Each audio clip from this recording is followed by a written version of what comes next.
Greetings and salutations, soldiers. So let's just pretend for a moment I'm not the ultimate zombie survivalist, and I'm kind of uneducated on the thing.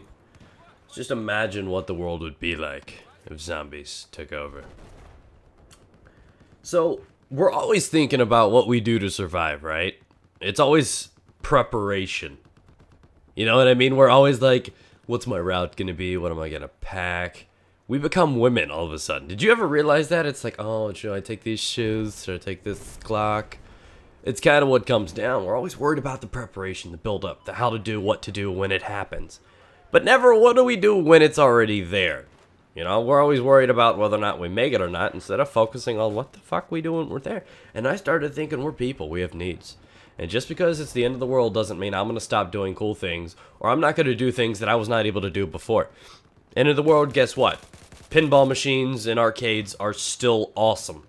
Just because there's a lot of dead people everywhere does not mean that you can't still enjoy the world. I'm going to go do things I couldn't do before. I'm going to go, like, fart in the NASA lobby or something.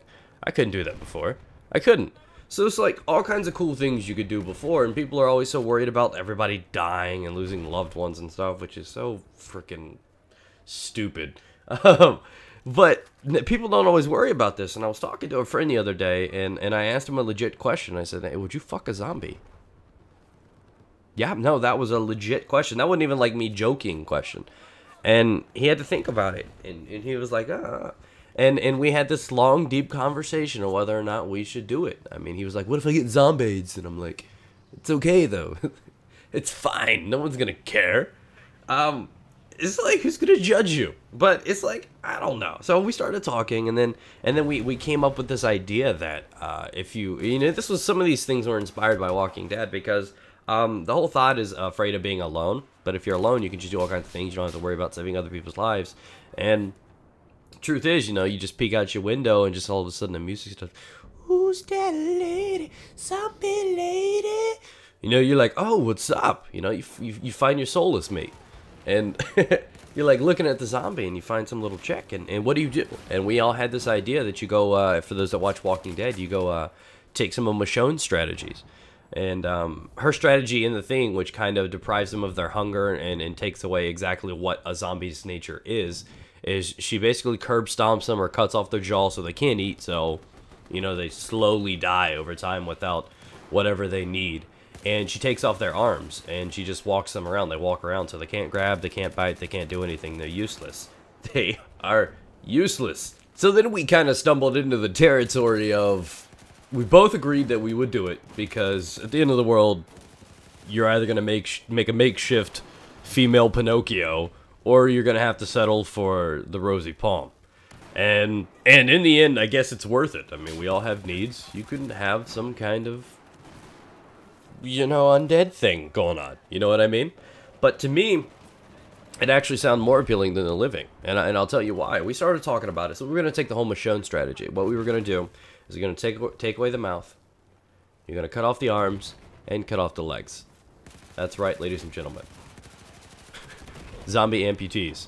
So I'm thinking about this and I'm like, that could work. They can't hurt you, they can't do anything, they're just there for what you need them for, you know what I'm saying? And you can spin them, you know what I'm saying? That used to be one of my fantasies, a legless chick. You know, you can't go on like christianmingle.com and find a legless chick. You can't do that. There's no praying grounds for that. But at the end of the world, you can have your chick any way you want her. You know, it's like a Chipotle line for women. So you find the one you like, you amputate them, and you know what I'm saying? It's just one of these things. And that's how weird that conversation got. That's what our plan was, is to do that and have zombie love slaves. And it was just kind of weird. And that's the kind of stuff that happens with my friends. It's just the kind of stuff we get into. And I don't know if you guys have ever done this before, so I wanted to leave you with the ultimate question. The end of the world, would you try to have sex with a zombie? I mean, you could be whatever. You can light some candles. Find a condom, you know what I'm saying? Flesh flavored, whatever your thing is. And you can woo her if you want. But the whole argument came down to the fact that they don't talk. And that sounds like the perfect woman to me. Huh? Huh? Am I right? No, I'm just kidding, you guys. It's awesome. So, that's kind of where the whole conversation talks. We talked about the pros and cons. We talked about, obviously, the fear. We weren't sure whether or not you know, it would eat our peckerwoods off or anything like that. So it was just really, really kind of a scary topic to talk about, but it was pretty interesting on how we came up to doing it. We started thinking, oh, going way back to, you know, Shaun of the Dead, where he had him chained up in the shed. I mean, I didn't know how we would do it, but I think we ultimately decided to do exactly what Michonne did, but go well beyond it. And it just sounded weird. At first, we were kind of like, oh, this is disgusting. How would you ever do this? And at the end, this was like, I need me one of those. Where can I pick one of those up at? So anyways, hopefully you guys enjoyed the commentary. It's about as weird as it can freaking get. I apologize if you were uncomfortable for this one. But if you think about it, you know, everybody is always preparing for what they're going to do, not what they plan on doing. I mean, it's an opportunity. The world is gone. You can do whatever the hell you want when it's over. It's not a bad thing, I guess. Yeah? I don't know. Maybe it's wrong. They may still have dignity. That may be really fucked up now that I think about that, because that was somebody's family. I mean, but then again, there's the word was. So, I mean, what is it now? Would that be considered necrophilia? I don't know. I'm not necrophiling it. I don't know now.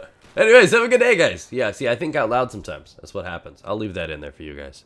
It's kind of what happens. The brainstorming. Oh well, whatever. Male seeking undead female. This commentary was so fucked up. And that's why you're still watching, you sick dicks.